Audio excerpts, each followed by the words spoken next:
yang insya Allah dimulakan oleh Allah, kita lanjutkan dengan bab yang baru, pasal yang baru, yaitu tentang fardunya wudhu, ya, atau disebut juga dengan rukun wudhu, ya. Itu di halaman 6 Pak, ya, di halaman 6. Ya, kita baca matanya dulu, ya, matan takrib atau matan Abu Suja. Bismillahirrahmanirrahim. Wa furudul wudhu'i sittatu asya. Fardunya wudhu atau rukun-rukun wudhu itu ada 6 perkara. Yang pertama an-niyatu indal ghuslil wajhi, yaitu niat. Kapan itu niat? Ketika membasuh wajah atau membasuh muka. Yang kedua wa ghusl wajhi, dan kemudian yang kedua yaitu membasuh wajahnya, ya. Yang ketiga wa ghusl yadaini ilal mirfaqaini, ya, membasuh kedua tangan hingga kedua siku.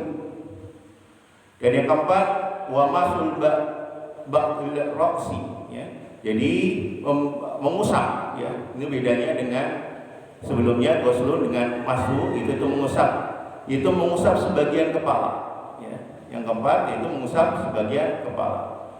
Yang kelima wa ghusl rijlaini ilal ka'bain, ya, membasuh kedua kaki sampai kedua mata kaki.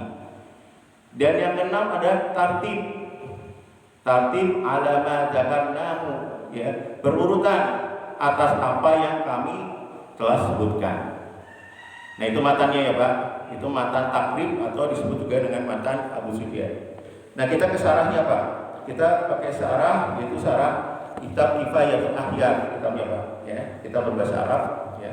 Kifayatul Ahyar, ya, kita bahas, ya, faslun, tentang pasal kewajiban wudhu itu ada 6. Yang bahasan pertama kita niat dulu Pak, ya, cukup panjang nih bahasan tentang niat, ya. Yang pertama an-niyatu, niat. Iklam, ketahuilah bahwa sesungguhnya wudhu itu, ya, mempunyai syarat dan rukun-rukunnya. Jadi wudhu itu punya syarat Pak, punya syarat dan rukunnya. Nah, kita bahas syarat dulu. Syarat wudhu yang pertama yaitu al-islamu, harus orang Islam, ya. Jadi syarat wudhu harus orang Islam. Wa tamyiz, tamyiz itu memayyiz, yaitu anak, ya, yang akan balik. Itu tamyiz, yaitu anak yang bisa membedakan baik buruk. Dia bisa belanja dan dia bisa buang hadasnya sendiri Pak, ya. Dia buang hadasnya sendiri tanpa dibantu orang lain. Nah, itu tamyiz namanya. Kalau sudah bisa membuang hajatnya sendiri, ya, buang hajat sendiri, maka dia dikatakan tamyiz. Maka syarat wudhu yaitu tamyiz, itu orang yang mendekati akil balik.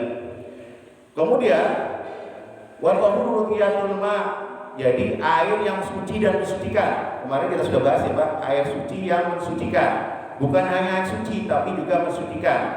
Makanya air kopi kan suci Pak, tapi tidak bisa mensucikan, enggak bisa untuk dipakai untuk wudhu. Jadi airnya harus suci dan mensucikan.